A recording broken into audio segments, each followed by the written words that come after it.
All right, well, let me move on to the last thing I want to mention from AEW for the evening is Chris Jericho. Oh gosh. Can we make this in brief? Oh God. You know what?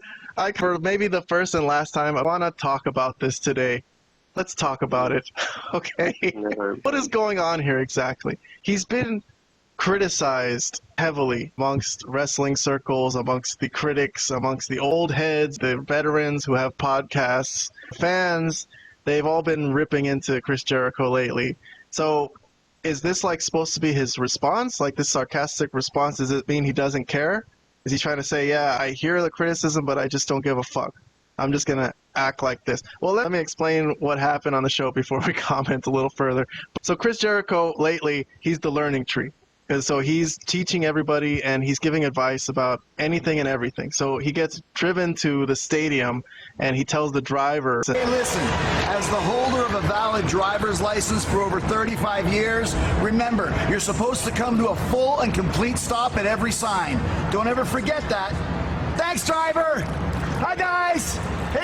So then more advice he gives to the camera guy about shaky, Lonnie. Holding the camera steady. Give me this camera. Look at this. You want to keep it straight.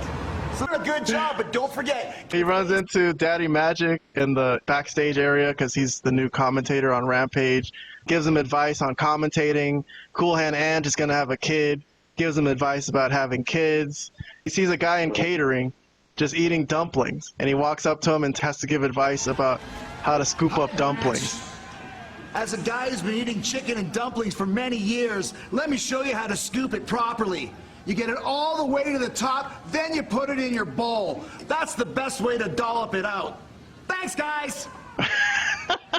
I think he's pretty much going after all these wrestling critics who think they know about wrestling and just want to give advice. He's saying, look, this is how you sound wanting to give advice nonstop and telling people this is how you should do it. This is the last one. He runs into Private Party. I've been thinking I have some advice for you. As a guy who's been to a lot of parties, they're always more fun when they're not private. You should open your party up to everybody like I've opened up the Jericho Vortex. Everyone's invited. Maybe you should... So he invites Private Party into the Jericho Vortex, but they do refuse. They say it's not their vibe. So this kept coming out throughout the night, at least 4 or 5 times in the back. So this is Jericho's response to all the criticism of him. Sarcastic and basically just judgmental of how these podcasters and critics are so critical. He's saying, stop it, basically. I think that's what it is. But I can't decide if I give this a thumbs up or a thumbs down. I'm going to throw it to Robert. Robert, do you have any comments on Chris Jericho here? Big thumbs down. I'm really annoyed by this new gimmick and hope I don't have to talk about it anymore. Thanks, guys. But do you have anything you want to expand on this, or no? Do you not even want to talk about it? No, I'll talk about it. Look, it is kind of sad because prior to his stint with AEW, I think a lot of people would have said that he's one of the greatest wrestlers of all time. Some people might even have him as the greatest. I've heard some lists with him as the GOAT. I've heard some people say that from back in the day. Sure. But I don't know if anyone would say that anymore. Yeah, I wouldn't have said he was either way, but at least he could have been mentioned for sure.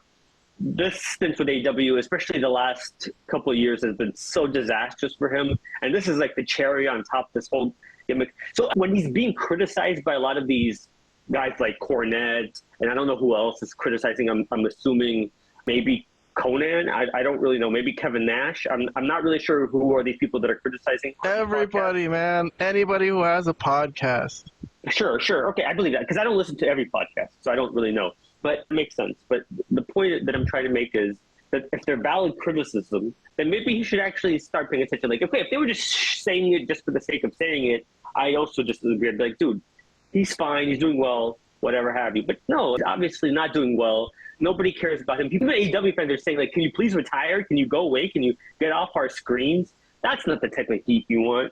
You don't want people to just be saying, like, get the fuck away, stop being on TV, that type of thing. So this is another 2 thumbs down. This is very embarrassing for him. It's really the demise of Chris Jericho and his wrestling career.